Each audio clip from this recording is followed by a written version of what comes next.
Recording in Harihar सभी को नमस्ते। मानव का मनोविज्ञान शोध गोष्ठी में आप सभी का स्वागत है। क्रमबद्ध पाठ्यक्रम लेखन और मानव संचेतनावादी मनोविज्ञान को एक विकल्प के रूप में प्रस्तुत करने के लिए यह समूह पिछले कुछ महीनों से कार्यरत है और हमने इस क्रम में अभी तक हमने जो प्रचलित मनोविज्ञान है इस पर कुछ पाठ्यक्रम को डेवलप किया और अभी इन महीनों में हम इंडियन पर्सपेक्टिव जो है साइकोलॉजी का उसको समझ रहे हैं। साथ ही साथ इस कार्यक्रम का मेन और मुख्य उद्देश्य ये है कि किस तरह हम मानव संचेतनावादी मनोविज्ञान जो कि पूजनीय बाबा जी श्री ए नागराज जी द्वारा लिखी गई पुस्तक है, इसको विकल्प के रूप में मनोविज्ञान में कैसे समझे, इसके लिए सभी का प्रयास है।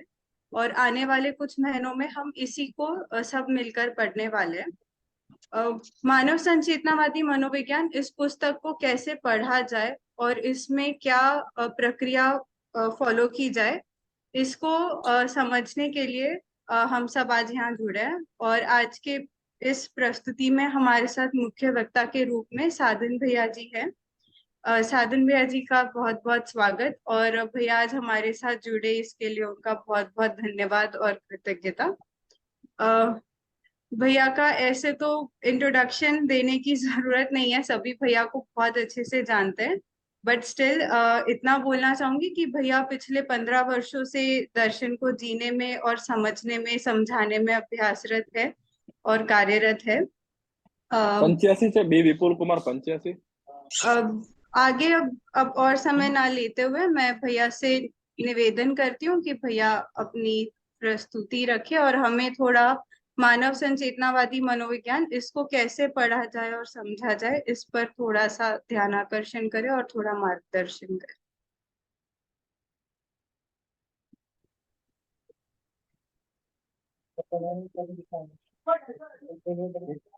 इस कार्यक्रम में उपस्थित सभी भाइयों बहनों को नमस्ते।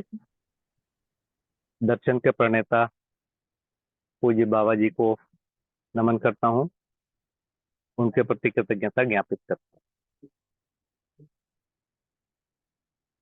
मन तो मेरा बहुत है कि इस कार्यक्रम में बार बार जुड़ूं और साधन भैया का वीडियो ऑन कर दिया जाए तो बढ़िया रहे।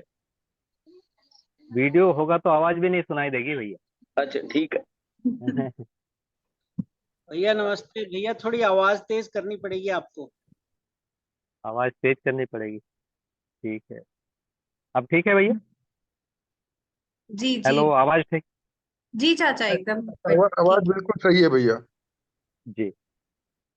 तो मेरा बहुत मन होता है कि इस कार्यक्रम में हर बार जुड़ूं, पर यहाँ की व्यस्तता थोड़ी ऐसी है कि समय कई बार एक जैसा ही हो जाता है तो थोड़ा देर हो जाता है। तो इसके लिए मुझे खुद ही अच्छा नहीं लगता है ये बोलने में कि मैं जुड़ नहीं पा रहा हूँ। मेरा बहुत ही मन है और अच्छा लग रहा है कि एक कार्यक्रम को हम लोगों ने हाथ में लिया है और सबसे अधिक चुनौतीपूर्ण कार्यक्रम है ये। तो इस पुस्तक को कैसे पढ़ना है, यहीं से मैं बात शुरू करता हूँ। बाकी सारी बातें तो कई बार हुई होगी। तो इस पुस्तक को कैसे पढ़ना है उसके पहले थोड़ा सा ये कहूंगा कि बाबा जी ने, नागराज जी ने, पूज्य नागराज जी ने जो भी चीजें बोली है, लिखी हैं, उनको कैसे पढ़ना है उसके लिए एक सामान्य नियम है। पहला नियम तो यह है कि उन्होंने दर्शन में बिल्कुल नई वस्तु को रखा हुआ है। तो कुछ चीजें नई वस्तु हैं, उसके कारण एक समस्या आएगी। और क्यों आएगी समस्या? नई वस्तु को पुराने शब्दों से ही व्यक्त करना। शब्द परंपरा के ही है। मेरी जानकारी में उन्होंने एक भी नया शब्द नहीं लिया, नया शब्द नहीं बनाया, परंपरा के पूरे शब्दों को लिया, उनका अर्थ बदल दिया। अर्थ बदलने के लिए उन्होंने परिभाषा विधि को प्रयोग किया। परिभाषा के द्वारा हर शब्द की एक नई परिभाषा दी, हर की नहीं कहूंगा, कई शब्दों की नई परिभाषा दी और जो नया वस्तु है, नया अर्थ है, उसको रखा। पहला भाग ये है और वो बहुत बड़ा एक भाग है इस दर्शन का। दूसरा भाग है कि परंपरा के शब्द भी हैं और परंपरा के अर्थ भी हैं, ऐसा भी एक बहुत बड़ा भाग। फिर से मैं निवेदन करता हूं कि पहला भाग है कि नए वस्तु है और पुराना शब्द। दूसरा भाग है पुराना शब्द भी है और पुराना वस्तु भी है। ऐसे भी बहुत सारी चीजें हैं। उनको यदि देखेंगे तो मुख्य रूप से ये तत्सम शब्द हैं, माने संस्कृत के शब्द हैं, उसको वैसा का वैसा ही लेकर हिंदी में जब प्रयोग किया जाता है तो उसको तत्सम बोला जाता है। तो दर्शन में ऐसे बहुत सारे शब्द हैं जो संस्कृत से आए हुए हैं, उसको भी परंपरा के ही अर्थ में कई शब्दों को बोला गया है। तो ये दूसरा भाग है। तीसरा एक भाग है कि बाबा जी ने हिंदी के व्याकरण को बहुत तवज्जो नहीं दिया है, हिंदी के व्याकरण को बहुत भाव नहीं दिया है। जैसे का के की, इसके बदले में उन्होंने सहज शब्द का प्रयोग किया है। इको हो जा रहा है, इको हो रहा है। जी चाचा जी, थोड़ा सा इको हो रहा था। तो अब ठीक। दर्शन के, हाँ, दर्शन के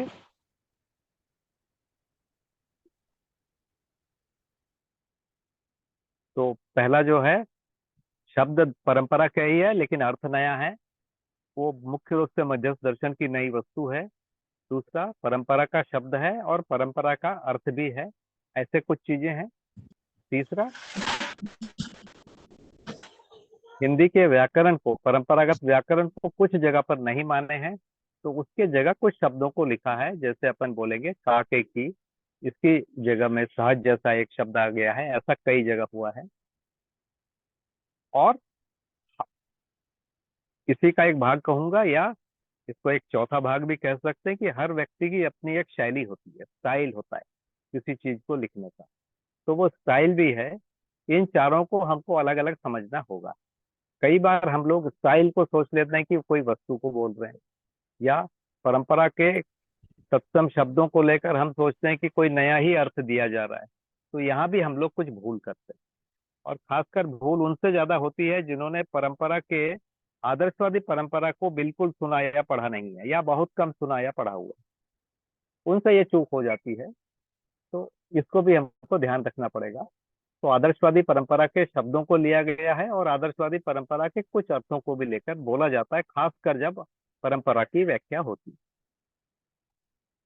और उन्होंने बहुत स्पष्ट रूप से ऐसा नहीं लिखा है कि ये अनुभव मूलक है और ये अनुभव गामी, ऐसा नहीं लिखा। और ऐसा भी नहीं लिखा है कि ये परंपरा का है और ये नया है। ये हमको पढ़ते पढ़ते खुद ही अनुमान लगाना पड़ता है। तो इसके लिए जो जिन्होंने पुराने लोग हैं, जिन्होंने बाबा जी से डायरेक्टली सुना है या लंबे समय तक अध्ययन किया है, उन लोगों की मदद लेना फायदेमंद होता है। तो ये चार विधि है जिसका ध्यान रखना पड़ेगा बाबा जी के लिखे हुए किसी भी वांग्मय को सुनने या पढ़ने के अर्थ। फिर से एक बार निवेदन कर देता हूँ कि परंपरा के शब्द हैं लेकिन अर्थ नया है, जो मध्यस्थ दर्शन का नया अर्थ। दूसरा आएगा परंपरा के शब्द हैं और परंपरा के अर्थ ही हैं, विशेषकर आदर्शवादी परंपरा के। और भी और पर्टिकुलर चले जाऊं तो अद्वैत विधि में और ज्यादा ये। तीसरा है परंपरा के जो हिंदी व्याकरण को बहुत ज्यादा नहीं माना है, कई जगह व्याकरण के नियमों को नहीं मानकर उन्होंने अपनी बातों को बोलने की कोशिश किया है, क्योंकि हिंदी में हर चीज को स्त्रीलिंग या पुल्लिंग बोला जाता है, जबकि बहुत सारी चीज ना स्त्रीलिंग है ना पुल्लिंग है। तो वहां भी बहुत सारी चीजों को देखते हैं। ऐसे बहुत सारी चीजें आएगी। तो अभी यहाँ पर मैं विशेष रूप से भाषा में नहीं जाऊंगा, लेकिन तीसरा एक मुद्दा है जरूर, ये भी ध्यान रखने की चीज होती है। चौथा एक शैली होती है हर व्यक्ति की अपनी बोलने की, जिसको हम स्टाइल कहते हैं। ऐसे बहुत सारे शब्द हैं, ऐसे बहुत सारे तरीके हैं जहाँ पर किसी चीज को बोला जाता है। इन चारों का ध्यान रखना पड़ेगा सारे वांग्मय में।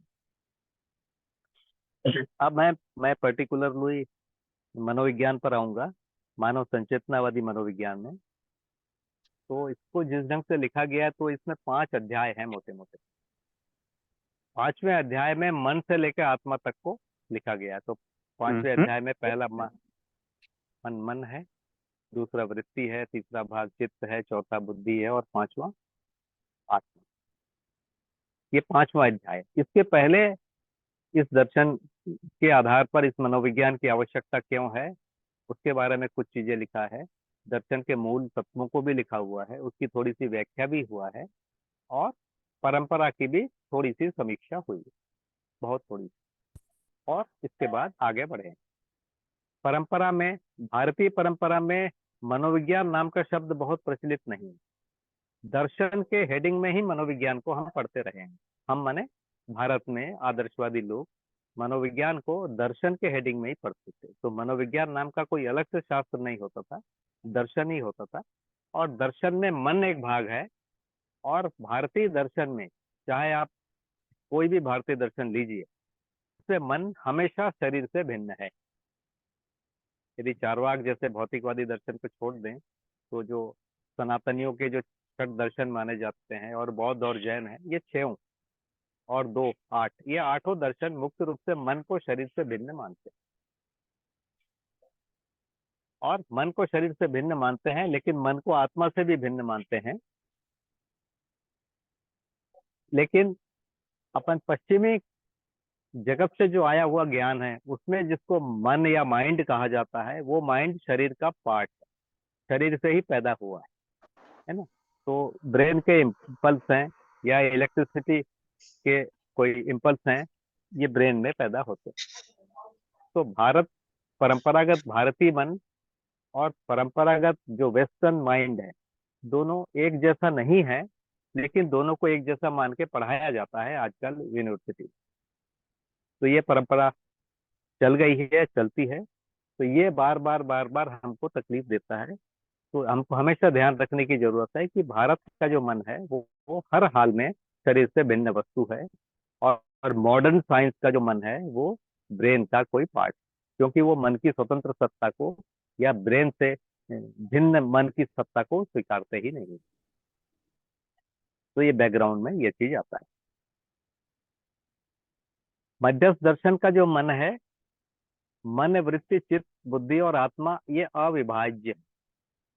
मन से आत्मा तक अविभाज्य है। इनका एक दूसरे के साथ एक सूत्रता बने रहना जागृति है, एक सूत्रता नहीं है वो अजागृति या भ्रम है, इतना ही अंतर। लेकिन परंपरा का जो मन है वो आत्मा के साथ अलग भी हो सकता है, जुड़ भी सकता है, ऐसे बहुत मतांतर हैं। उससे थोड़ी सी भिन्नता के रूप में हमको देख लेना चाहिए। और ये स्पष्ट हो जाना चाहिए कि मध्यस्थ दर्शन का मन है वो जीवन का सबसे कम विकसित भाग है। मन से वृत्ति श्रेष्ठ है, वृत्ति से चित्त श्रेष्ठ, चित्त से बुद्धि, बुद्धि से आत्मा, और आत्मा जीवन का सर्वोच्च विकसित अंश है। तो ये बात हमारे मन में हो जाए, तब हम इस दर्शन को या इस मनोविज्ञान शास्त्र को बहुत अच्छे से पढ़ और समझ पाएंगे। तो ये पूरा बैकग्राउंड है जो पूरा मध्यस्थ दर्शन के लिए आता है। और यहाँ पर जो चीजें आएंगी, यहाँ पर इस दर्शन को अनुभव मूलक विधि से लिखा गया है। अनुभव मूलक विधि से इसका अर्थ होता है कि आत्मा में अनुभव हुआ, जीवन का जो सर्वोच्च विकसित अंश है आत्मा, उसमें अनुभव होता है। और ये अनुभव आत्मा का प्रत्यावर्तन कहलाता है। आत्मा का प्रत्यावर्तन में आत्मा व्यापक में तदाकार हो जाता है, तद्रूप हो जाता है। आत्मा व्यापक में तदाकार और तद्रूप होने का क्या मतलब है? क्या आत्मा व्यापक वस्तु के रूप में परिवर्तित हो जाता है? तो इसका उत्तर है कि नहीं, नहीं होता है। आत्मा का इकाईत्व बना रहता है। जीवन में वो अविभाज्य पहले भी जैसा था, अनुभव के बाद भी वैसा ही बना रहता है। आत्मा ब्रह्म में विलय नहीं होता है, उसका इकाईत्व बना रहता है। लेकिन जैसे व्यापक हर जगह पहुंचा हुआ है, हर जगह स्थित है, वैसा भी आत्मा हर जगह पहुंचा हुआ जैसा हो जाता है। इसके लिए इसको अंतर्यामी शब्द भी बोला गया। अंतर्यामित्व की स्थिति जैसा बन जाता है। और परंपरा में अंतर्यामी को गति के रूप में प्रयोग किया गया है। जो यामी जो शब्द है वो गति के अर्थ में है, लेकिन बाबा जी ने दर्शन में अंतर्यामी शब्द को स्थिति के रूप में प्रयोग किया। तो व्यापक में कोई गति नहीं है, ब्रह्म में कोई गति नहीं है, वो स्थिति के रूप में सर्वत्र एक जैसा ही विद्यमान है। और जब आत्मा अनुभूत होता है ब्रह्म में, तो आत्मा भी अपने इकाईत्व को बनाए रखते हुए भी, क्योंकि वो सदाकार हो गया है, हर जगह जैसा ब्रह्म पहुंचा हुआ है उसको वो ज्ञान रूप में हर जगह समझ सकता है। तो ये एक स्थिति होती है। तो आत्मा ब्रह्म में व्यापक, ब्रह्म में परिवर्तन सदाकार हो गया। आत्मा ब्रह्म में तदाकार हो गया, लेकिन आत्मा का इकाई तो बना हुआ है। उस आत्मा का जो परावर्तन है बुद्धि में होता है, इसको जागृत अवस्था कहते हैं। बुद्धि आत्मा के परावर्तन से को स्वीकार कर पाता है, और स्वीकार करने के बाद बुद्धि में अनुभव बोध होता है, आत्मबोध होता है। ये दोनों चीजें होती है।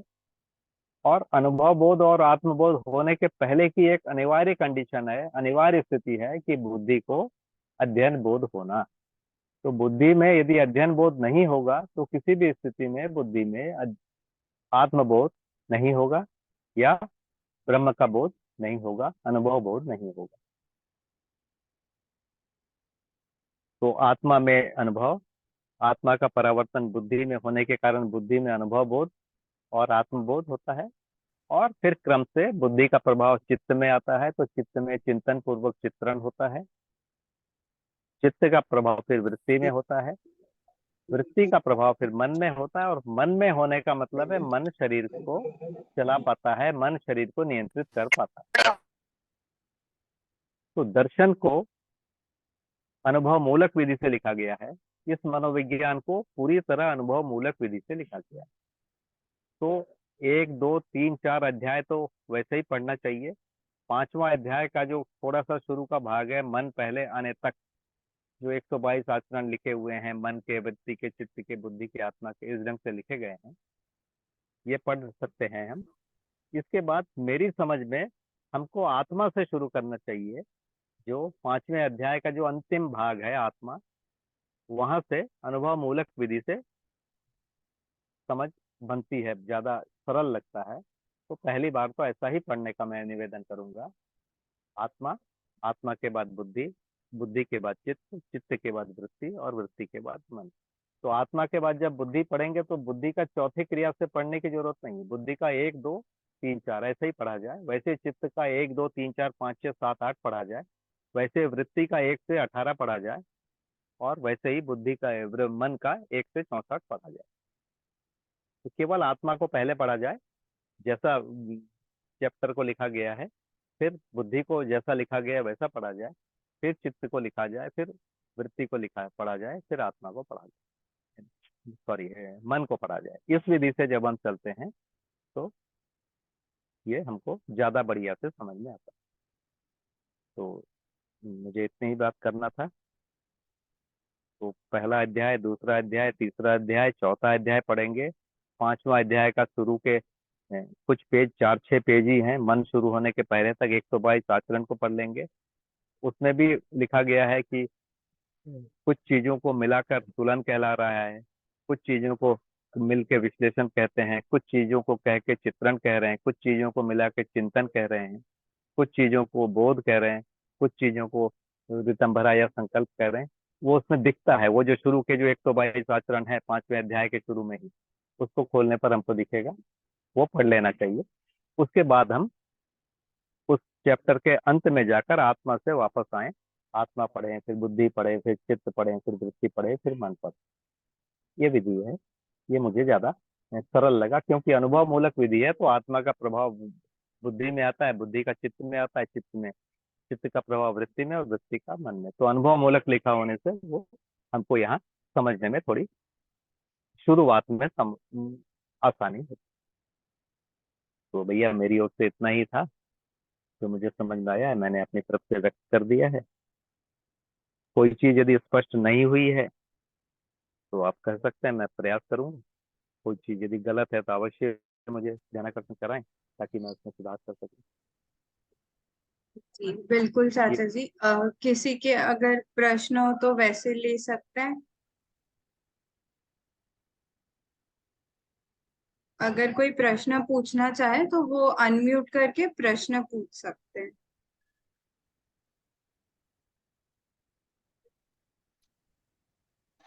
प्रणाम भैया। नमस्ते भैया। भैया ये जो अभी कॉन्टेक्स्ट है कि अ, बाबा जी ने मनोविज्ञान जो हमें दिए हैं, मानव संचेतनावादी मनोविज्ञान, और जो अभी करिकुलम में जो मनोविज्ञान चल रहे हैं, तो अभी एक बड़ी चुनौती ये है कि करिकुलम के मनोविज्ञान की जगह पर इस मनोविज्ञान को मतलब इस मनोविज्ञान का पूरा जो कंटेक्स्ट है वो रिप्लेस होने की जरूरत है।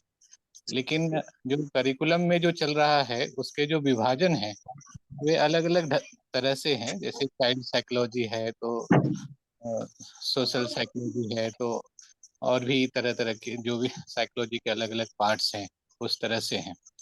और मनोविज्ञान जो बाबा जी ने दिया है इसमें आत्मा, बुद्धि, चित्त, वृत्ति, मन, इस प्रकार से फिर और इनको लेकर के फिर सारी बातें आती हैं।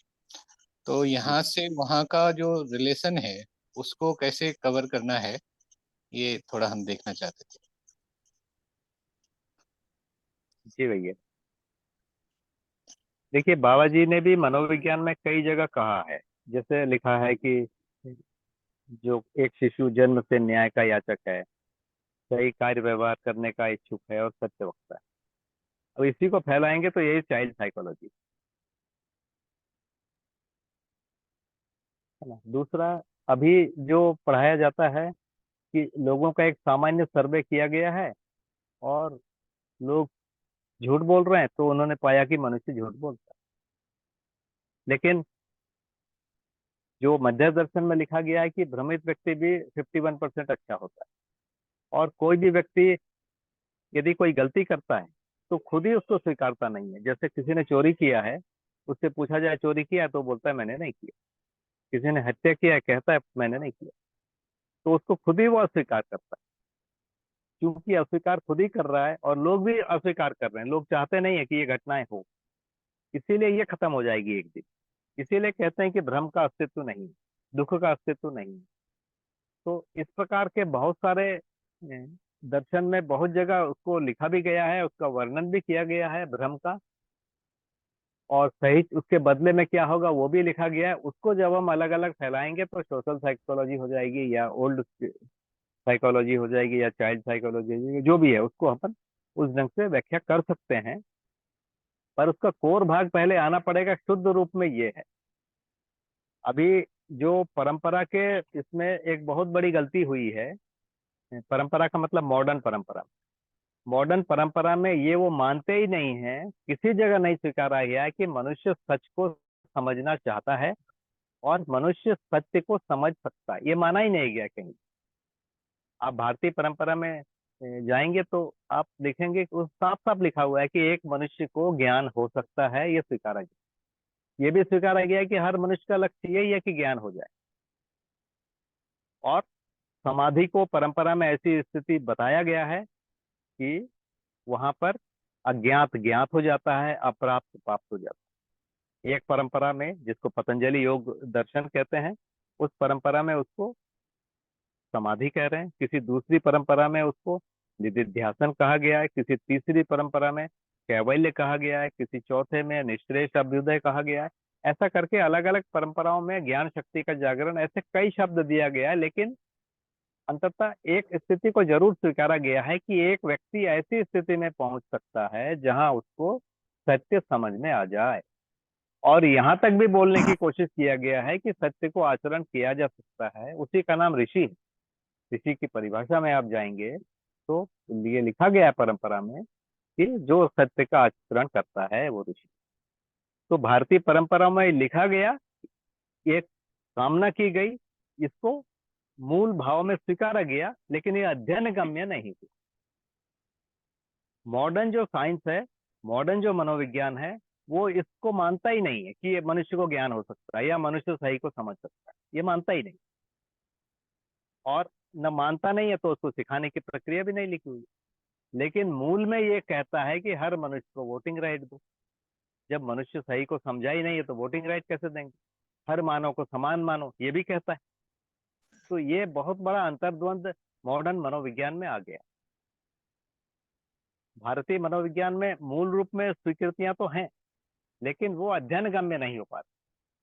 वहां पर एक स्टेप पीछे है, वो अभी स्वीकार ही नहीं कर पा रहे, स्वीकार ही नहीं कर पा रहे हैं। पहला स्वीकार करेंगे, फिर शोध होगा, अनुसंधान होगा, और फिर उसका लोकव्यापीकरण की विधि होगी। अब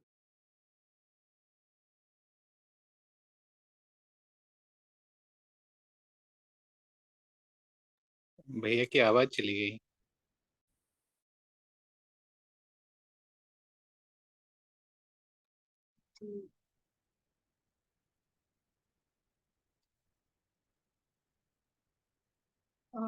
चाचा जी शायद मीटिंग से हो गए, मैं एक बार बात कर।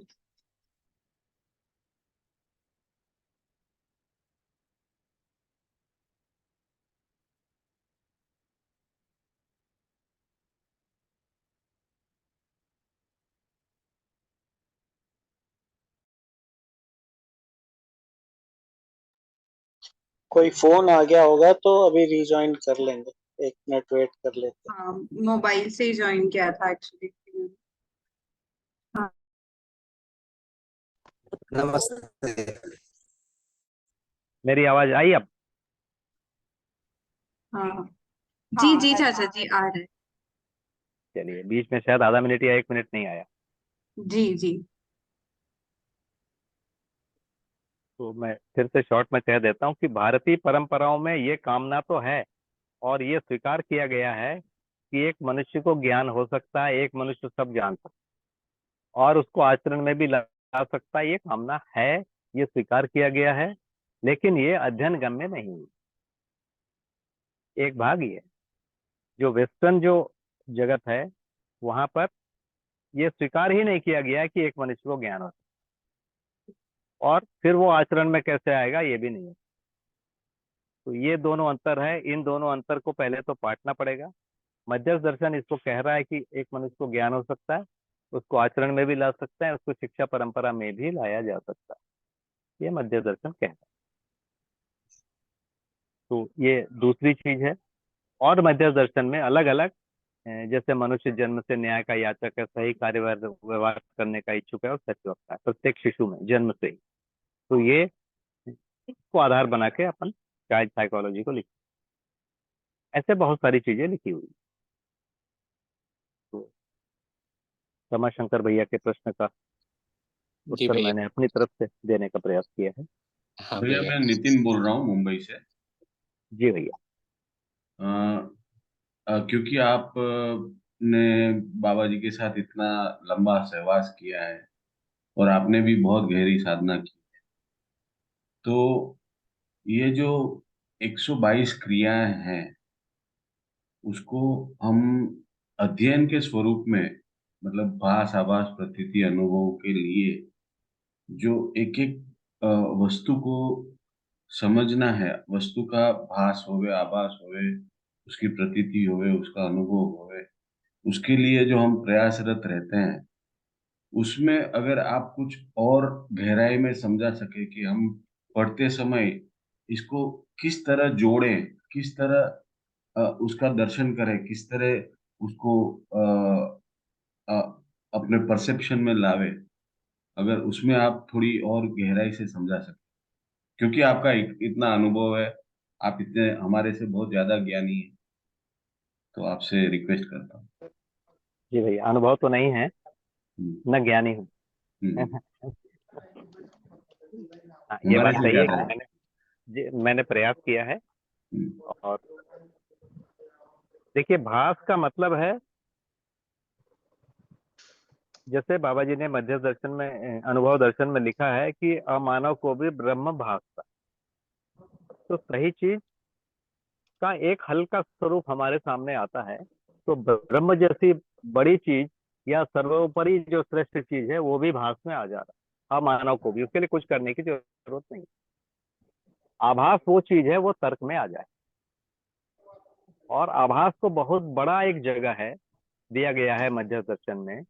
और यदि आभास नहीं होगा, माने तर्क में यदि नहीं आता है, तो फिर प्रतीति कभी भी नहीं होगी।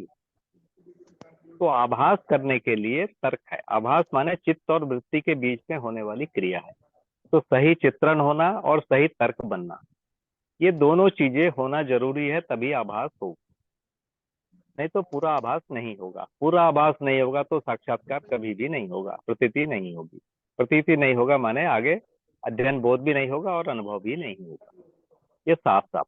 तो आभास होने के लिए ही अध्ययन विधि की बात होती है। आभास होने के लिए हर मनुष्य की एक पात्रता है, और वो पात्रता इतनी है कि वो जितना है उसके आगे का देख सकता है। ये एक मूल सिद्धांत के रूप में स्वीकारना चाहिए, क्योंकि जितना है उससे आगे का यदि नहीं देख पाएगा तो कभी भी किसी को अनुभव नहीं होगा, है ना, वो वहीं रह जाएगा। तो राक्षस मानव भी है, पशु मानव भी है, तो वो मानवीयता को पहचान सकता है, देख सकता है। तो इसी क्रम में जब हम भास की जगह पर, हर कोई है ही, हर मनुष्य अल्प जागृत है, वो भास की जगह पर है ही है। भास से जब आभास की कोशिश करता है वो, तो एक समय में उसका एक पूर्व संस्कार है जिसके कारण कुछ दिखता है।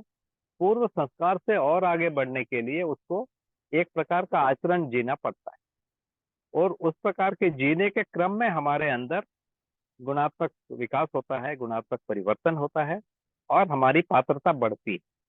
और ये पात्रता बढ़ने के क्रम में हमारा आभास होने की जो क्षमता है वो बढ़ेगी, उसके बाद फिर प्रतीति होगी। तो भैया इतना ही निवेदन इस समय कर सकता हूँ। हाँ भैया, मेरी थोड़ी सी ऐसी एंजाइटी थी, उत्सुकता थी कि वो जो भास आवास, वो जो वस्तु है और वो प्रतीति जो वस्तु है, तो वो क्या चीज होती है? कोई वाइब्रेशन होता है, कोई फीलिंग होती है, कोई कोई कोई दृश्य होता है, क्या होता है वो? मतलब हाउ डू आई अंडरस्टैंड कि यस, ये मुझे ये चीज का भास आभास हुआ है, ये चीज का समझ हुआ है, ये मतलब जी भैया, मैं कैसे उसको अराइवेट कर सकता थोड़ा सा मैं कोशिश करता हूँ। हूँ? एक आदमी को कभी समझ में आ गया कि परमाणु के जो नाभिक में, न्यूक्लियस में इतना ऊर्जा है कि वो, यदि उसको छेड़ दिया जाए तो बहुत बड़ा ब्लास्ट होगा और परमाणु बम बनेगा। एक किसी आदमी को ये तर्क विधि से समझ में आया, उसके बाद उसने एक्सपेरिमेंट डिजाइन किया और फाइनली उसने उसको साबित भी कर दिया, है ना। किसी ने नहीं बताया था, पहला आदमी है, उसको दिखाई दिया। वैसे ही यहाँ बैठे बैठे अंतरिक्ष का जो वातावरण है वो कैसा है उसको उन्होंने पहचाना, लोगों ने। चांद का वातावरण है कैसे है उसको पहचाना, मंगल के वातावरण है कैसे पहचाना, यहाँ बैठकर। यहाँ से वो गए नहीं, यहाँ बैठकर हम पूरे ब्रह्मांड को समझ सकते हैं। ये भौतिकवादी विधि से स्पष्ट भी हो गया, और उसको एक आदमी समझा, उसको दूसरे लोगों को ट्रांसफर कर पा रहे हैं। ट्रांसफर कर पा रहे हैं मतलब शिक्षा विधि बनाए। अभी ये सब लोग पढ़ रहे हैं, लेकिन सब लोग वहां तक नहीं पहुंच पा रहे, है ना। पर कुछ लोग पहुंच रहे हैं, तभी आप देख रहे हैं ना, अब भारत भी उपग्रह छोड़ रहा है, कई देश उपग्रह छोड़ रहे हैं। इसका मतलब है उस चीज को समझ गए वो। तो क्रम से ये संख्या बढ़ती जा रही है। तो इसको मैं कहूंगा आभास के द्वारा ये समझ रहे हैं। हम्म। तो वैसे ही आभास के द्वारा हमको मानवीयता को समझना पड़ेगा, जागृति को समझना पड़ेगा, व्यवस्था को समझना पड़ेगा आभास के द्वारा, हम्म। तब साक्षात्कार होगा। इसको हम बाईपास करके सोच रहे हैं साक्षात्कार होगा, वो नहीं होगा। आभास होने के लिए हमारे जीने में वो चीजें आनी पड़ेगी। आप मानव व्यवहार दर्शन को देखेंगे, उसमें जो तीन अल्प जागृत, अर्ध जागृत और जागृत लिखा हुआ है अध्याय 17 में, उसको आप देखेंगे तो उसमें साफ साफ लिखा हुआ है कि अल्प जागृत अवस्था में ही न्यायपूर्ण व्यवहार और धर्मपूर्ण विचार करना है। यदि हम ये करते हैं, अल्प न्यायपूर्ण व्यवहार और धर्मपूर्ण विचार बिना प्रतीति के, तब हमको प्रतीति होगी, और प्रतीति पूर्वक भी हम न्यायपूर्ण व्यवहार और धर्मपूर्ण विचार करेंगे। इसके बाद हम अनुभूति पूर्वक भी न्यायपूर्ण व्यवहार और धर्मपूर्ण विचार करेंगे। तो अल्प जागृत में ही वो सारे आचरण दिखने लगेंगे जो मानव, देव मानव या दिव्य मानव में होता है। सुनने में बड़ा ये लगता है, लेकिन आप उसको, दर्शन को आप खोल के देखिए, उसको पढ़िए, वैसा ही लिखा हुआ। जी, आपकी बात तो तर्क संगत लग रही है और बुद्धि संगत भी लग रही है, किंतु जो हम इसको ऑब्जर्व करने जाते हैं, हम कोशिश करते रहते हैं तो हम हम कितना समझ पाए हैं वो हम खुद नहीं समझ पाते।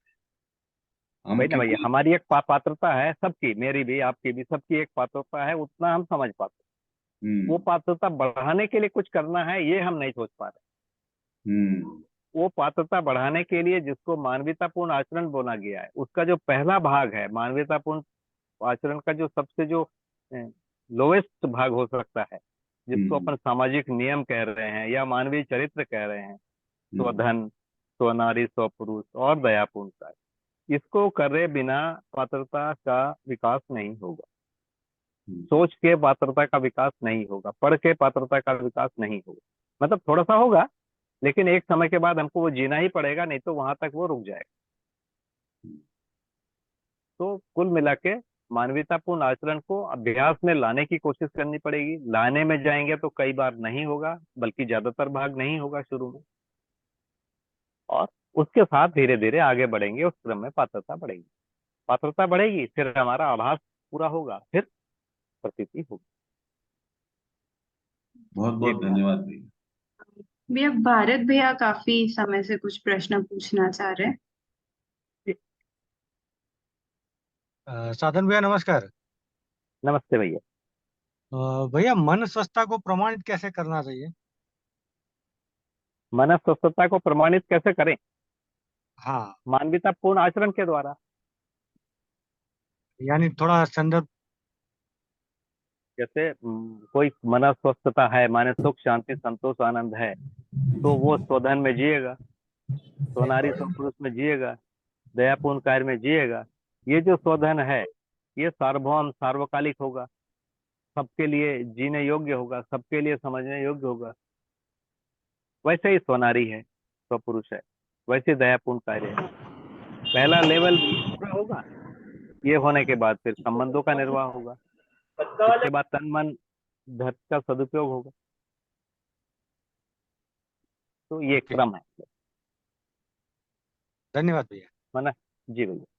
धन्यवाद भैया। हाँ भैया, रेनू मासी कुछ पूछना चाह रहे हैं। नमस्ते साधन भैया। नमस्ते दीदी, बताइए दीदी। हाँ, मुझे ये आपसे ये करना था कि ये इतना बड़ा काम जो करने जा रहे हैं, इसमें करते हुए मुझे ये दिखता है कि हम लोग की मानसिकता खुद की बहुत घालमेल वाली है।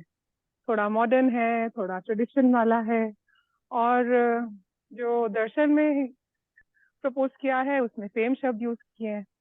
कुछ ऐसा तरीका हो जिसमें हमारा ध्यान आकर्षण हो, कुछ ऐसे सवाल पूछे जाएं अपने से जब हम कुछ तय करते हैं और लिखते हैं। तो ऐसे कैसे पता करें कि हमने जो समझा वो दर्शन की दृष्टि से समझा कि कुछ घालमेल हो गया? क्योंकि तो जब हम दीदी, खुद में अध्ययन करते हैं तब तो टाइम लगा सकते हैं, लगता है कोई बात नहीं, एक्सपेरिमेंटल है। बट ये तो बहुत बड़ा काम है और इधर काफी जिम्मेदारी से लिखना होगा।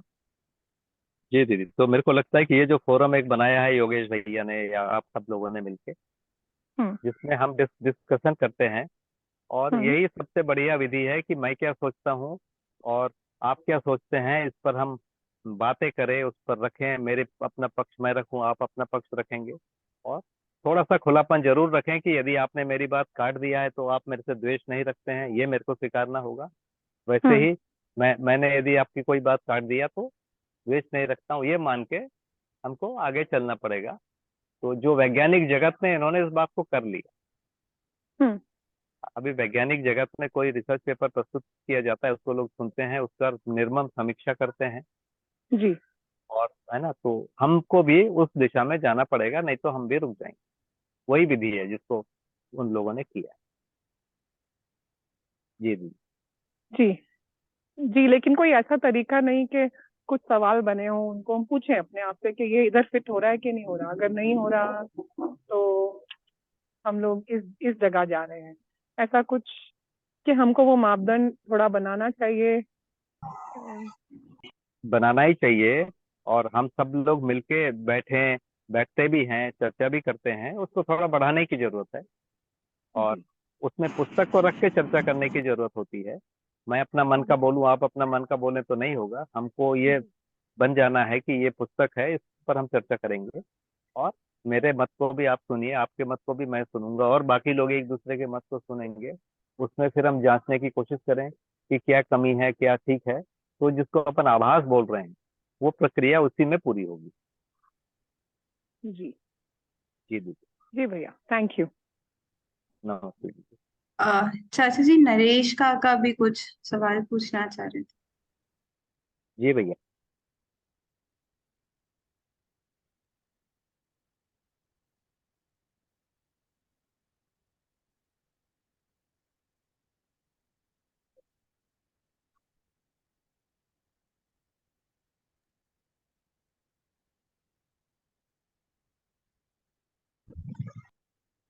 हेलो।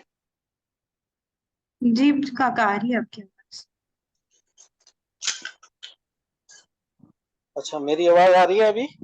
जी जी काका, बढ़िया आ आ रही रही। भैया। हाँ, भैया नमस्ते। नमस्ते भैया, नमस्ते।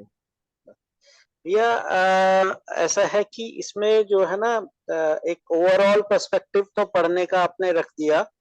एक जी इसमें जो आचरणों को है ना, जैसे मूल्यों को 3 कैटेगरी में डाला है, अलग अलग परिवेश के लेवल पे रखा है, कुछ चित्त में है, वृत्ति में है। इसी तरह जो दृष्टि वाले हैं, प्रिय की, हित की, लाभ की, उसका भी कुछ कैटेगराइजेशन मन के लेवल पे 8-8 आचरणों में कुछ एक बार मैंने पाठक भैया का कुछ सुना था। तो इस तरह कुछ कैटेगराइजेशन है, अगर उसके बारे में थोड़ा आप रख देंगे, क्योंकि हमारा जो ये लेखक समूह है, इनमें से कुछ ऐसे भी लोग हैं जिन्होंने अभी तक मनोविज्ञान को पढ़ा नहीं है, और वो लोग अभी वेस्टर्न पर्सपेक्टिव पे काफी लिख चुके हैं, अभी इंडियन पर्सपेक्टिव पे लिखेंगे, और उसके बाद दोनों का मध्यस्थ दर्शन की रोशनी में समीक्षात्मक उनको विश्लेषण करना है। तो इस जी कैटेगराइजेशन को अगर आप थोड़ा रख देंगे तो उनको पढ़ने में हेल्प लगेगी, और आगे जो इलेक्टिव और कोर हमने बनाए हुए हैं, उसके पॉइंट ऑफ व्यू से वो लोग उसको विश्लेषित कर पाएंगे। तो वो कैटेगराइजेशन थोड़ा ब्रॉडली आप बता दें तो नए लोगों को भी, और लेखक समूह के मेरे को लगता है सभी लोग जुड़े हुए हैं इसमें, 30-35-40 जितने भी हैं, और भी जी लोग होंगे, तो उन जी सबके लिए हेल्पफुल रह जाएगा। ये हमारे लेखक मंडल के पॉइंट ऑफ व्यू से क्वेश्चन है। जी, जी। मैं प्रयास अपनी करता बात हूँ। रख पाया भैया? जी भैया, बिल्कुल हाँ, बिल्कुल भैया। अच्छा ठीक। जो 122 आचरण है, उसमें से कुछ आचरण को मूल्य कह रहे हैं। तो जो हम 30 मूल्य पढ़ते हैं, इसमें जैसे सुख, शांति, संतोष, आनंद, इसको जीवन मूल्य कहते हैं। तो सुख, शांति, संतोष, आनंद, ये मन में, वृत्ति में, चित्त में और बुद्धि में। वैसे ही जिसको हम मानव मूल्य कहते हैं, धीरता, वीरता, उदारता, दया, कृपा, करुणा, ये छहों जो है, ये छहों वृत्ति में, ये वृत्ति के द्वारा व्यक्त हो रहा है, धीरता भी और करुणा भी। वैसे ही जो मूल्य है व्यवहार वाले, ये 18 मूल्य हैं, 9 स्थापित मूल्य, 9 शिष्ट मूल्य। इसमें से 3 स्थापित और 3 शिष्ट मन के लेवल पर है, जैसे ममता, सम्मान, स्नेह, ये स्थापित मूल्य मन के लेवल पर है। कुछ जो है वृत्ति की जगह पर है, जैसे विश्वास है, ऐसा। और कुछ जो है चित्त के लेवल पे है, जिसको जैसे बोलेंगे श्रद्धा है, प्रेम है। तो ये 3-3 करके 9 मूल्य स्थापित हैं और 9 मूल्य शिष्ट हैं। उपयोगिता और कला, तो कला मूल्य जो है चित्त में है, चित्त के परावर्तन में है।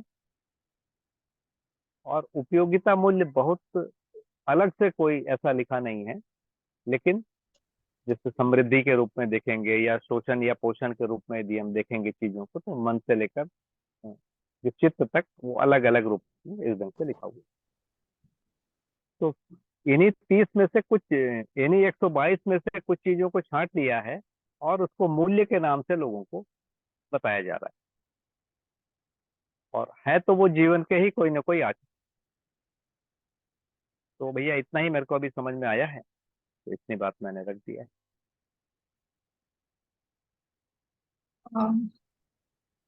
आखिरी एक सवाल ले सकते हैं चाचा, अगर आपको ठीक लगे तो। जी बताइए। जी, किसी का कोई प्रश्न हो तो एक सवाल और लेते हैं और फिर रोक सकते हैं। किसी का कोई प्रश्न हो तो बताइए।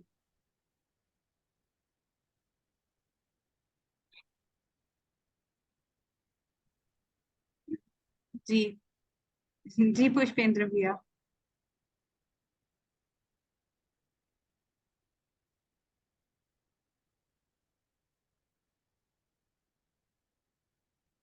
गलती से पुष्पेंद्र भैया। हैंड है, हाँ वही।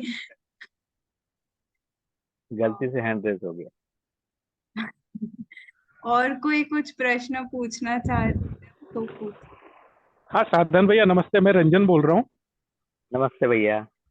तो ये जो मूल्य जो भी रखे गए हैं और आचरण, तो ये जी मन में क्यों रखे गए हैं, वृत्ति में क्यों रखे गए हैं, चित्त में क्यों रखे गए हैं, तो इसमें ये कुछ तर्क से समझ सकते हैं क्या? जी भैया, बिल्कुल समझ सकते हैं। अध्ययन विधि है तो हर चीज तर्क में समझ में आएगी। तो इस पे थोड़ा कुछ बताएंगे आप? जैसे अभी इतना ही बताऊंगा कि जैसे मन में जो भी हुआ वो वृत्ति में जाएगा, और वृत्ति में जाके उसको और ज्यादा विश्लेषण होगा। तो जैसे मन में खट्टा मीठा ये सब मन ने पहचाना, लेकिन वृत्ति में जाके वो तय होता है कि वो मेरे लिए प्रिय है कि अप्रिय है, हित है कि अहित है, न्याय है कि अन्याय। तो मन में आस्वादन तो हुआ, ये आस्वादन केवल खट्टा मीठा कड़वा ये सब हुआ, लेकिन ये वृत्ति में जाके उसका और ज्यादा आगे और डेप्थ में गया।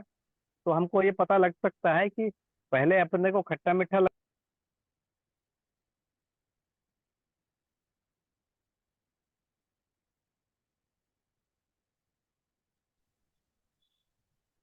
आवाज चली गई।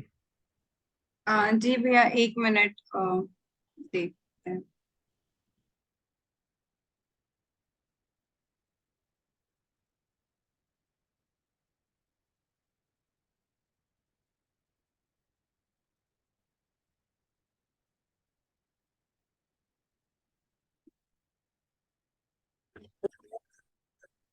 जी थोड़ा सा किसी कारण से कट गया था, तो फिर से प्रयास करा। मेरी आवाज आ रही है?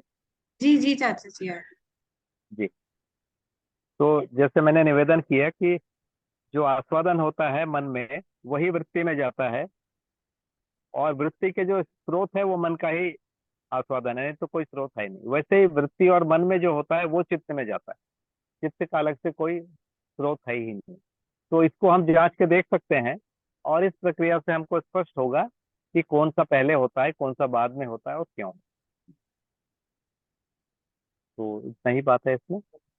और आभास में जिसको हम बोल रहे हैं आभास, या जिसको हम बोलते हैं कि तर्क विधि से समझना या अध्ययन विधि से बन पाना, वही ये प्रक्रिया है जहाँ पर हमको अध्ययन हो सकता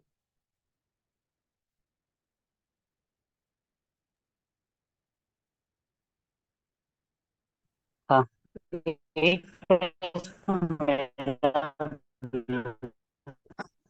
पुष्पेंद्र भी आपका आवाज क्लियरली नहीं आ रहा। अनम्यूट नहीं कर पाया था। हेलो, हाँ अभी ठीक है, आवाज आ रही?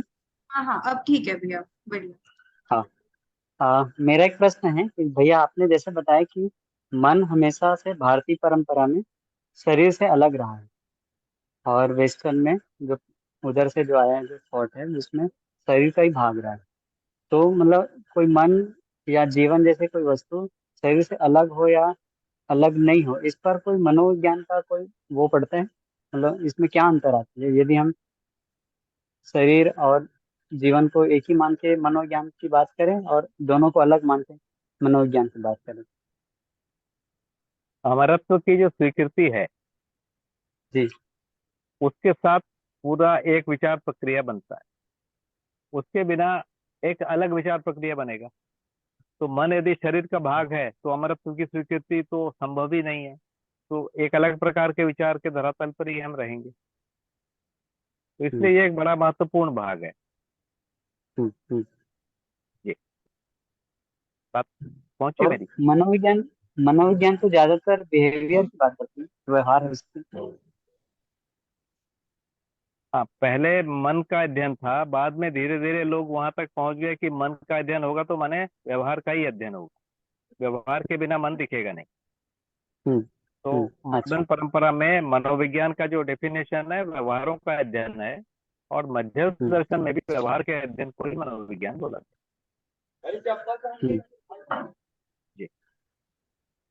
और हम लोग हाँ मानवीयतापूर्ण आचरण और अमानवीय आचरण को पहचान पाए हैं, वहां इसको नहीं पहचान पाए।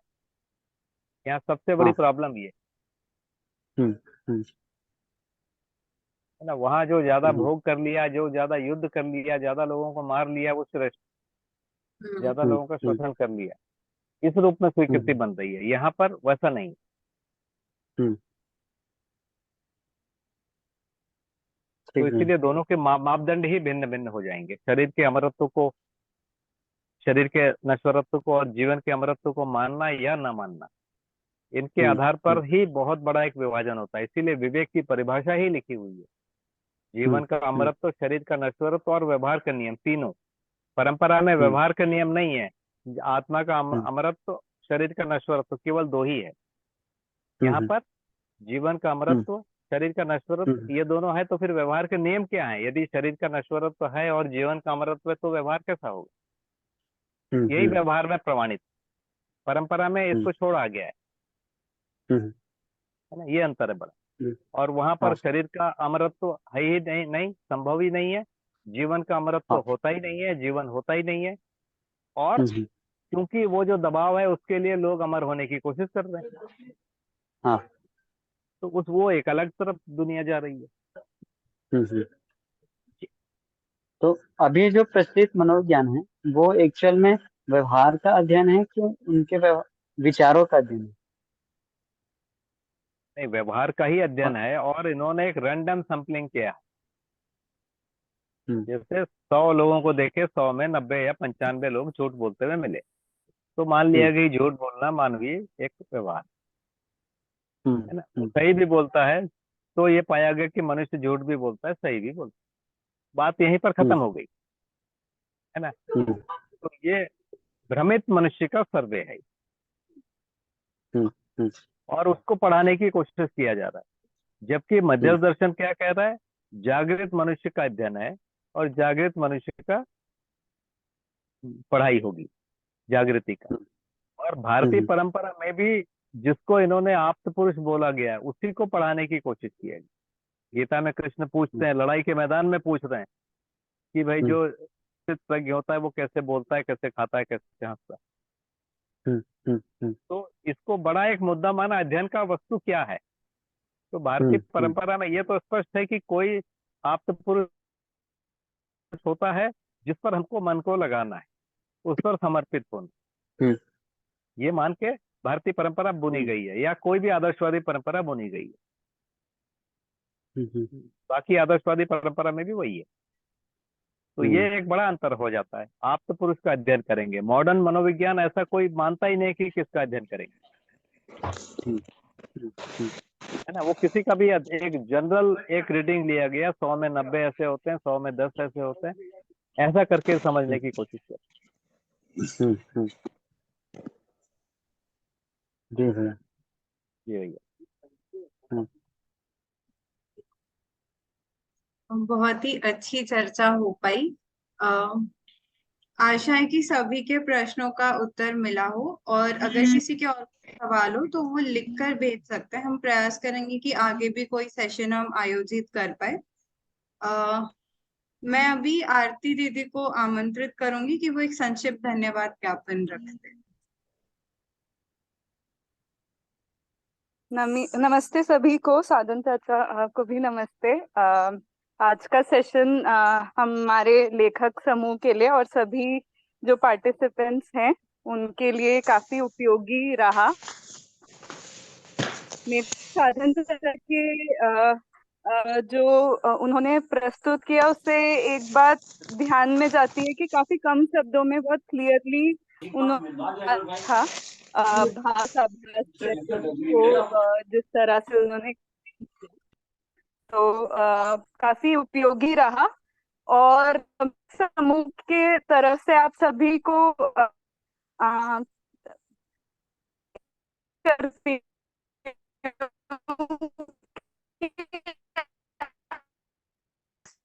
हमारा उद्देश्य प्रबोधन नहीं है, पर अब हम जो समझने का उद्देश्य से हम ये प्रस्तुति करेंगे ताकि हम अच्छे फीडबैक बन पाए। तो आप सबसे रिक्वेस्ट है कि आप सब लोग ज्वाइन करिएगा उन प्रस्तुतियों को, ये हर थर्सडे, ट्यूसडे, थर्सडे और सैटरडे हमारी प्रस्तुतियां रहेंगी। उसके लिए आप सब इनवाइटेड हैं और हमारे मनोबल के लिए ये काफी रहेगा।